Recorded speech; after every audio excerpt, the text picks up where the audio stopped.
Hello my dear students, आज हम आपको बताएंगे कुछ डी ब्लॉक तथा एफ ब्लॉक तत्वों के इलेक्ट्रॉन विन्यास। देखिए कैसे करते हैं।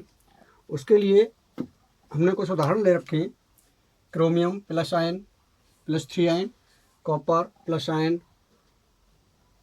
प्रोमोबियम, इसको प्रोमोबियम बोलते हैं, प्लस 2 आयन। ये देखिए, इसमें जो प्लस आयन लगा हुआ है या ऋण आयन लगा हुआ होता है, उनमें क्या करते हैं, जिसके पास प्लस आयन लगे होते हैं उनमें से जो उनके परमाणु क्रमांक होते हैं उनमें से घटा देते हैं जितने उस पर प्लस आयन लगे होते हैं, और यदि माइनस आयन लगे होते तो इनको जोड़ देते इसमें, और जोड़ने के पश्चात या घटाने के पश्चात उनका इलेक्ट्रॉन विन्यास करते। तो इलेक्ट्रॉन विन्यास देखिए कैसे करते हैं, कुछ डी ब्लॉक और एफ ब्लॉक के। उसके लिए कुछ हम लिख लेते हैं यहाँ पर थोड़ा सा। देखिए कैसे ज्ञात करते हैं, कैसे करते हैं उनका। अगर यदि हीलियम He, जिस पर 2 इलेक्ट्रॉन होते हैं, नियॉन जिस पर 10 इलेक्ट्रॉन होते हैं, आर्गन 18 इलेक्ट्रॉन होते हैं, परमाणु क्रमांक होते हैं, krypton Kr 36, xenon Xe 54, radon Rn 86 और UUO एक ये अननोन होता है, यूनोक्टोनियन, इसका 118 नंबर परमाणु क्रमांक होता है। ये अक्रिय गैस होती है, हेलोजन। इन्हीं को हम लेकर चलते हैं। पहला आवर्त, दूसरा आवर्त, तीसरा आवर्त, चौथा आवर्त, पांचवा आवर्त, छठवां आवर्त और लास्ट ये 7वां आवर्त। ये आवर्त सारणी के सभी आवर्तों को दर्शाते हैं।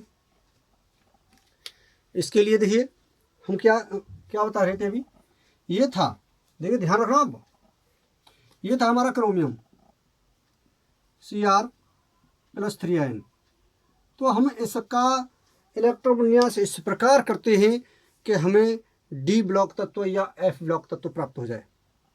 डी ब्लॉक तत्व जब हमारा लास्ट में इलेक्ट्रॉन प्रवेश करेगा डी उप सबसेल में, तो डी सबसेल में, डी ऑर्बिटल में, तो हमारा वो डी ब्लॉक तत्व होगा।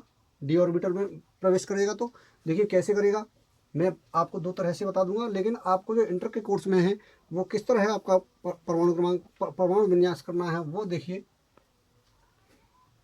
इसके लिए क्रोमियम है, क्रोमियम का जो परमाणु क्रमांक होता है, क्रोमियम का परमाणु क्रमांक याद करने होते हैं, कुछ याद कर लेना, ध्यान रखना। क्रोमियम 24 नंबर पर आता है, ठीक है।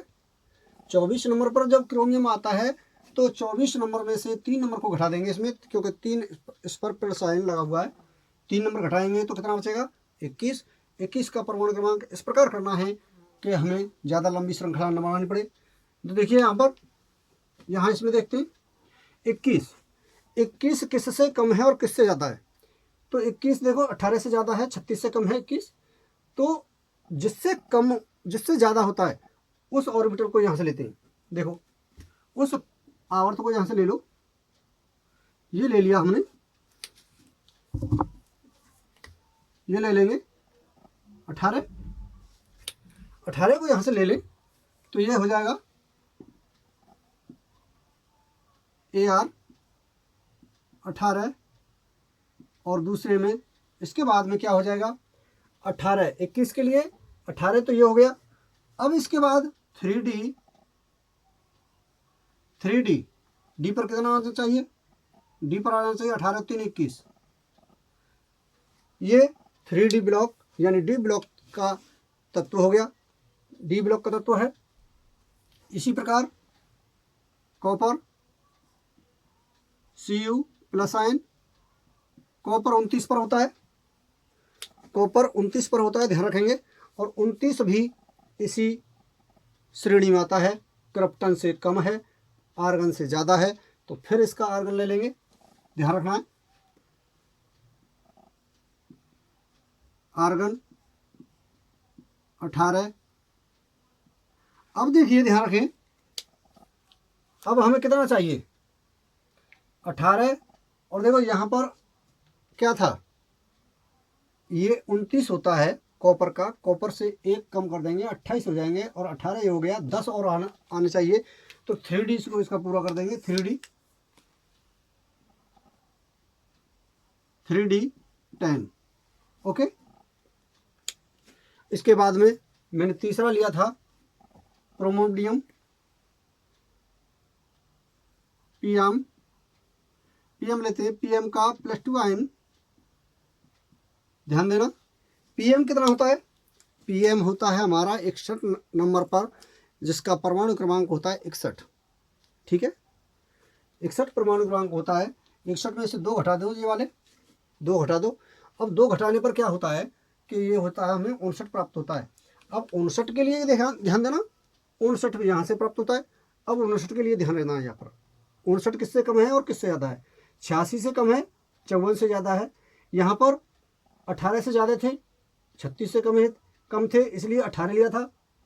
18 से ज़्यादा थे, यहाँ 54 से ज़्यादा है, 54 लेकर चलेंगे। जीनोन, यही याद कराना था यहाँ से कि किस ग्रुप को हम लेकर चलेंगे। XE, जीनोन यहाँ 54 हो गया, और इसके बाद में जीनोन 54 के बाद में क्या होगा, हमें कौन सा ग्रुप आना चाहिए, देखिए ध्यान रखें। तो यहाँ ध्यान देंगे, अगर इससे कम है, इससे ज़्यादा है, तो यहीं से शुरू हो जाता है। यहाँ P होता, ये S ग्रुप, S ब्लॉक का है, P ब्लॉक का है, D ब्लॉक का है। यहाँ 3D होता है, यहाँ 4D होता है,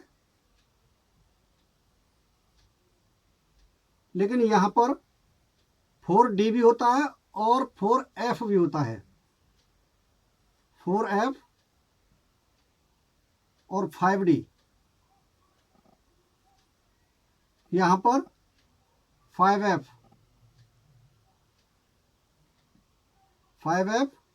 और 6D। ठीक है,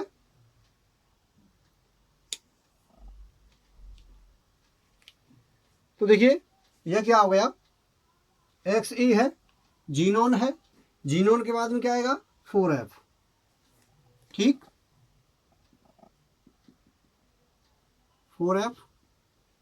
अब 4F पर हमारा कितना परमाणु क्रमांक होना चाहिए, कितने इलेक्ट्रॉन होने चाहिए इनके बराबर करने के लिए, तो 54 तो ये हो गया, और 4F पर होने चाहिए हमारे 54 और 4 58 और 1 59, यानी 5 होने चाहिए। ठीक है ना, 4F पर हमारे होने चाहिए 5 कर देंगे तो ये 59 हो जाएगा पूरा, 59 और 2 61, कंप्लीट हो गया। तो ये हमारा D ब्लॉक तत्व,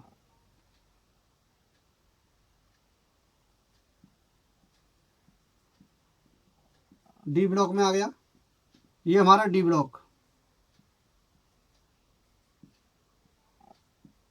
हो गया। ये हमारा F ब्लॉक,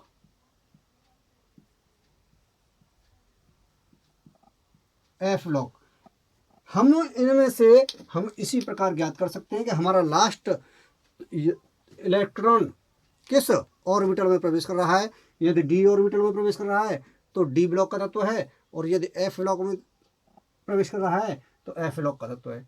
इसी प्रकार हम इसकी सहायता से इसका इलेक्ट्रॉन विन्यास कर सकते हैं। इसलिए ये विशेषकर याद रखना है, ध्यान रखना, ये विशेषकर याद रखना है। ऐसा नहीं कि मैंने टिक लगाया है यही याद करना है, ये पूरा याद करना है। और पूरे याद करने के लिए यही बताया था मैंने कि इसका 61 होता है, 61 में से 2 घटा देंगे 59 हो गया। 59 किससे ज़्यादा, 54 से, तो 54 यहाँ ले लिया, 54 से ज़्यादा तो 54 ले लिया। यहाँ पर 29 होता है कॉपर का, 1 घटा दिया 28 हो गया। 28 देखो किससे ज़्यादा है, 18 से ज़्यादा है तो 18 ले लिया। क्रोमियम जो होता है हमारा 24 होता है, 24 में से 3 घटा दो तो 21 रह गया। 21 किससे ज़्यादा है, आर्गन से ज़्यादा है, आर्गन ले लिया। इस प्रकार लेते हैं हम। इस प्रकार उम्मीद करता हूँ कि आप भी निकालने की कोशिश करेंगे। Thank you, good night.